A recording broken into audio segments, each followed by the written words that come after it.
Hello guys, good morning. Sumahog naman tayo sa ating dog ngayon. Dog guys. Bahugan na to para na bantay. Bantay sa lakay.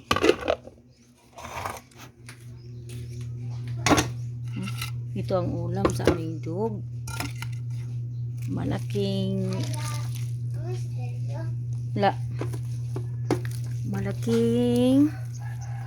tinae.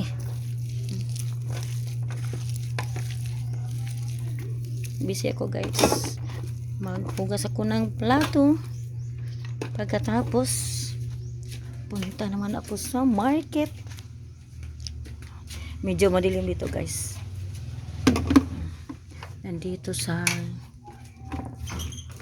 loob ko ang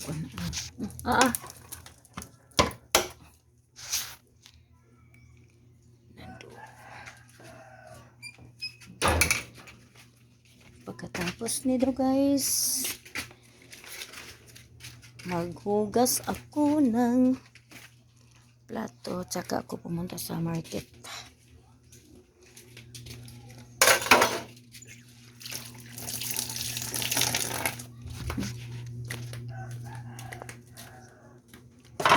Hugasan ko muna ito kasi ang anak ko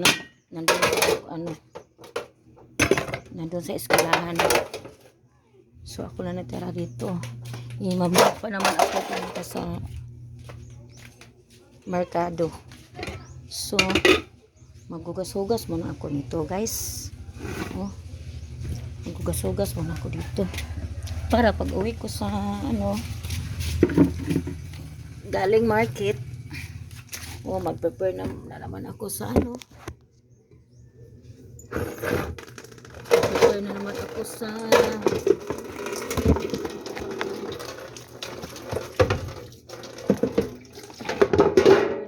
sa mga kinumpra ko. Ito ang ating actually guys, assignment ito ng ng anak ko na paghugas na to, pero nandun siya sa eskwelahan. Pumunta siya ng eskwelahan, ako na lang dito.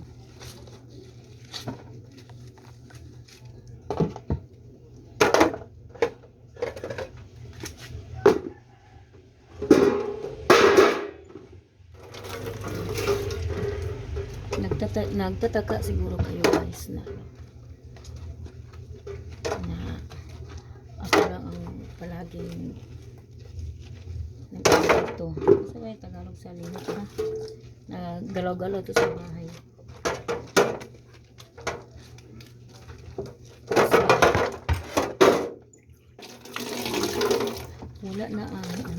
Wala na ang darling ko. Pumunta na sa heaven. So, kami lang daw dito sa anak ko. Tatlo naman ang anak ko. Ang dalawa nandoon naging para. Para guys, para sa kinabukasan.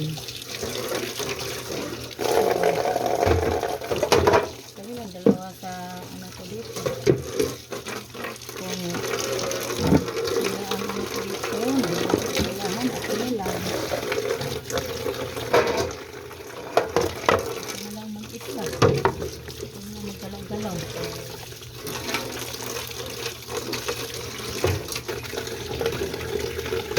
Mahirap guys, no? Mahirap basta mag-isa lang tayo. Wala na tayong katuwang. Ako pa ang magbugga ng kahoy.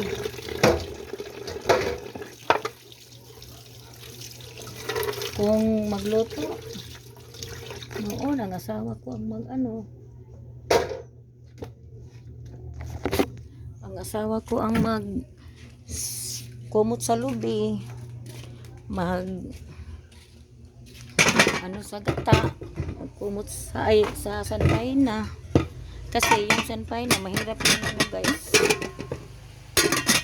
Kasi kung kumuton yun, kung kumuton sa dakong kamot, joke. Kay may ano man yung may bagtik. Mahirap naman kung senpai na may bagtik. Hindi yan gusto sa mga ano customer.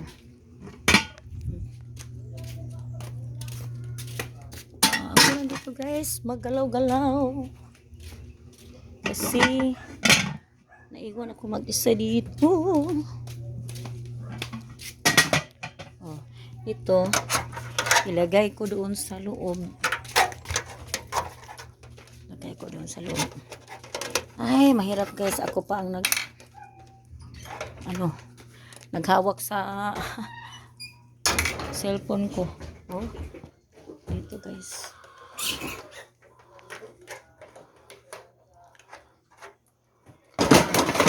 May gripo naman ako dito guys, oh. Pero kasi doon ang tindahan ko, so doon na lang ako maghuhugas. Double purpose. Walang hugas, bago ng tindahan. At ang tindahan ko ngayon ay sisirado ko pag pumunta na ako sa market. Kasi mag-market na naman ako. Alam nyo guys, sabi nila, ano daw, nakakapagod ang ganitong trabaho kasi gumising na ang aga. Para sa akin, kung nakakapagod yung magtanga ka lang, kung nakakapagod yung may trabaho tayo, mas nakakapagod yung wala kang kita, di ba? Buti na lang kung mapagod ka, mayroon kang kita. Mapagod ka, may kita ka. Kaysa magtanga ka, wala kang kita.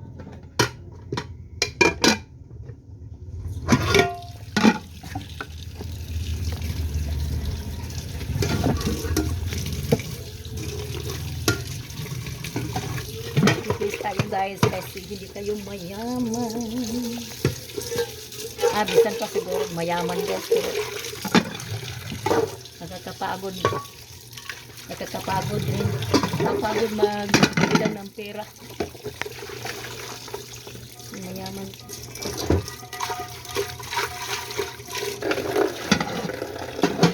Sabi nila guys, kung ano daw,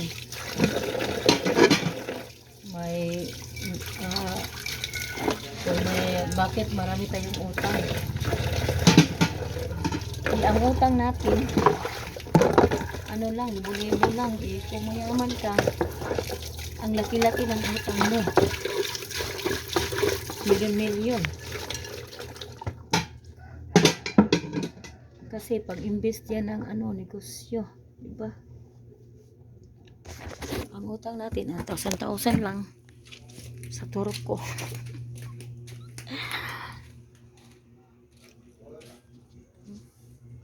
Marami akong hugasin.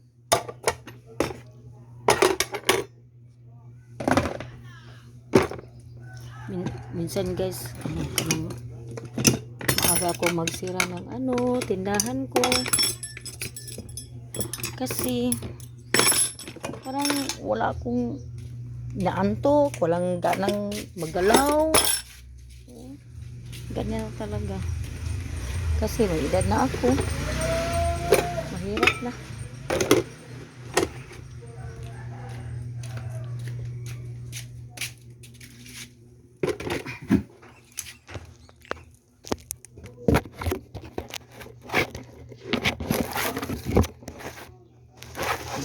Punta naman ako sa market.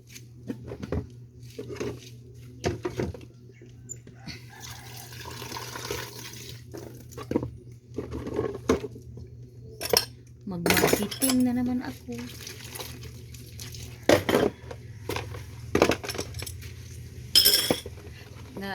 Ngayon kasi guys, alas 11 pa magdating ang ano, karni. So mamaya alas 10 pumunta sa market. So wala pa man alas 10, so maggalaw-galaw muna dito, maghugas-hugas.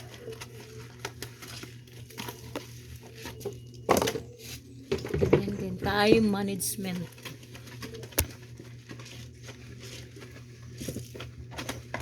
Kung marunong ka lang mag time management, hindi na masyadong magpatong-patong ang trabaho dito sa bahay. Kasi mag time management ka, hindi ka masyadong magtanga-tanga.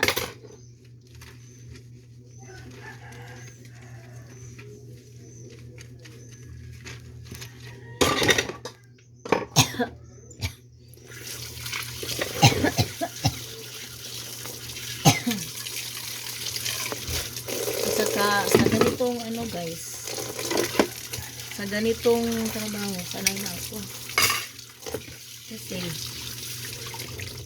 maaga akong naulila. Maaga akong naulila at saka sanay na ako sa pa ang edad ko, nasanay na ako magtrabaho sa gawaing bahay.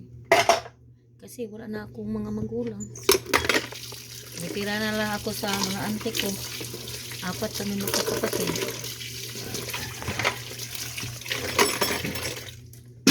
Natira kami sa auntie ko. Iiba naman yung kuan, auntie, kaysa parents mo. Kasi pag parents mo, makapahinga ka, makatulog-tulog ka kung tumira ka sa sa ibang tao, kahit auntie mo yun, mahiya ka naman, hindi ka gumalaw.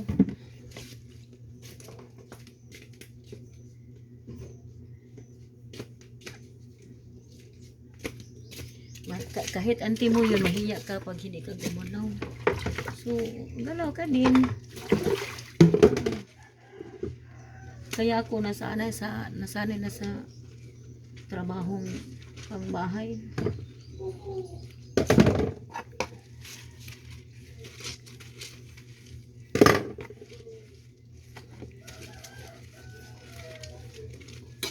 Yang nang sinasabi ng ibang tao, kayo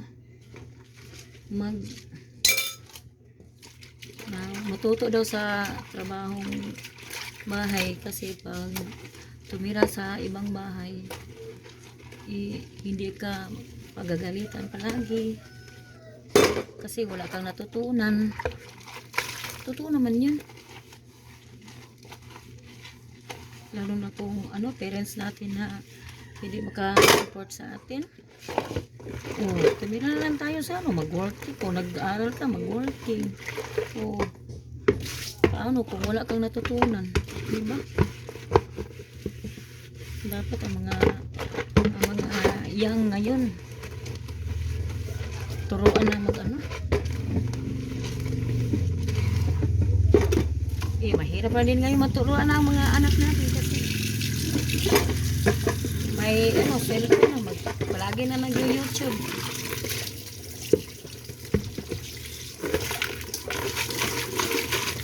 Hirap na. Butusan mo sasabihin na mamaya na. So magagalit naman tayo, wala tayong magagawa. Maghintay lang sa kanila kung kailan nila itrabaho ang utos natin. Ay naku Lord. At dito lang ako at please subscribe my YouTube channel, Edith Baclo Vlog. God bless us all. Bye bye.